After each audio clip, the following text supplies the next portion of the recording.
Okay, let's dive right in. We're talking about India's public health system today, and it is a system that's changing at an absolutely incredible pace.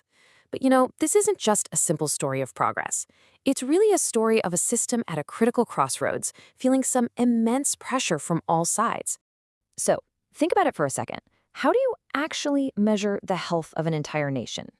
Is it just about how long people live or, how well we fight off the latest virus? Or is it something deeper? Something about how resilient and how fair the system really is for everyone? Because the real story here is that India's health system is being pulled and pushed by, well, everything. We're talking new laws, climate change, huge institutional growth. It's a system that's truly in transition, and believe me, that transition is creating some serious stress points. To really get what's going on, we're going to look at 5 of these critical fault lines. I want you to think of them like these deep cracks just below the surface, the kind that reveal the underlying tensions and challenges that millions of people are facing every single day. So, our first fault line, it's a big one. It's fundamental, the right to identity. This is all about who you are, and maybe more importantly, who gets to decide that. We're seeing this massive shift away from self-identification towards state identification. And look at this. This slide shows the dramatic pivot perfectly. On one side, you've got the landmark NALSA ruling. This was huge. It established that self-identification of your own gender is a fundamental right. It's about dignity, it's about autonomy. But then on the other side, this new amendment bill comes along and completely flips the script, demanding state-level certification and medical proof. We're literally watching a move from a rights-based model to a bureaucratic one. And the fallout from this, it's profound. I mean, this isn't just about paperwork. It brings up serious constitutional questions about equality and the right to life. And just practically speaking, how exactly is a medical board supposed to prove someone's gender? There are no clear criteria. This just opens the door for arbitrary decisions. It could totally overburden an already stretched system. And worst of all, it might actually scare away the very people who need care from even trying to get it. So here's the bottom line on this first fault line. We're seeing a shift from empowering individuals to empowering gatekeepers. And whenever you put up gates, you run the risk of locking people out. You risk undermining their dignity, their autonomy, and their fundamental right to access healthcare. All right, let's move on to our second fault line. This one is an external threat, but its impact is deeply, deeply personal. It's about what happens to all of us when the planet itself gets a fever. Let's just be absolutely clear about this. We have to stop thinking about climate change as something separate, something over there. It is not just about the environment anymore. It's a full-blown public health emergency, and it's happening right here, right now. And this table just lays it all out. The link is so direct. This stuff isn't theoretical. When cities flood, you get outbreaks of waterborne diseases like cholera and typhoid. It's a direct line. When brutal heat waves strike, you see a spike in strokes and deaths. When the air quality gets worse, so do respiratory and heart diseases. And when crops fail, malnutrition isn't far behind.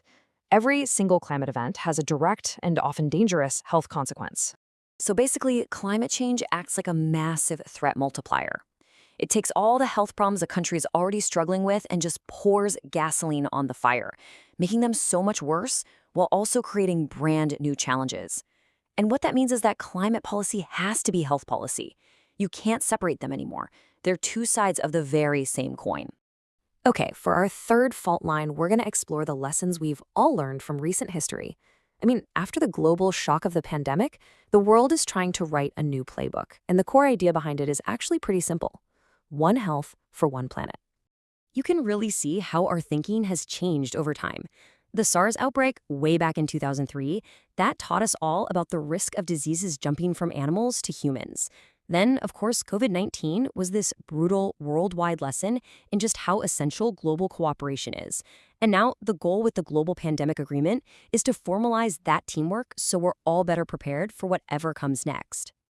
And right at the heart of this new playbook is this concept, One Health. It's a simple but incredibly powerful idea. It's the recognition that you just cannot protect human health in a vacuum. The health of people is fundamentally, intricately linked to the health of animals and the health of the environment we all share. So why is this One Health idea so critical? Well, it's because our current systems are totally fragmented. The folks in charge of human health often don't talk to the people in charge of animal health, who don't talk to the people managing the environment. This lack of coordination, all these silos, they're a critical weakness when we're up against complex threats that cross all those boundaries. All right, let's pivot to our fourth fault line, which I gotta say reveals a really fascinating paradox. On one hand, India is building more hospitals and training more doctors than ever before. But all this expansion is actually uncovering deeper, more stubborn problems. And at first glance, the story looks amazing. I mean, just look at this growth in medical education. The number of seats for doctors, for specialists, they've shot way up. This represents a massive investment in expanding access to care for people all across the country. But then you see a number like this. Despite all that incredible expansion, India is still carrying the burden of nearly a quarter of the entire world's tuberculosis cases. So what is going on here? If we have more doctors and more capacity, why does a treatable disease like TB hang on at such a massive scale? Well, the answer is that TB is much more than just a bacterium. It's what you'd call a proxy indicator. It's like a signal flare warning us about deeper cracks in the system. Things like severe urban overcrowding, poor coordination between public and private hospitals, and a system that just isn't set up to provide continuous care for vulnerable people, like migrant workers. And this really gets us to the heart of the matter. The problem isn't just a lack of doctors or a lack of beds. It's that our urban health systems are often fragmented. They can be exclusionary. They simply aren't designed to deal with the root causes of poor health, what experts call the social determinants, things like housing, nutrition, and job security. Okay, so we've looked at these four huge fault lines. Now let's try to bring it all together and talk about the path forward. What's the prescription for building a health system that's truly resilient? You know, the first and most important thing to realize is that these aren't separate problems. A person's right to their identity, their exposure to diseases driven by climate change, their access to quality care in a city, these are all connected. They are all symptoms of a fragmented system, and that kind of system demands an integrated cure. And that cure, it looks something like this. You start with a foundation of rights-based governance, which protects people's dignity. From there, you have to fully weave health into all climate policy. They can't be in different rooms anymore. That leads right into putting the One Health approach into practice with better coordination. At the same time, we've got to strengthen the entire system, especially primary care.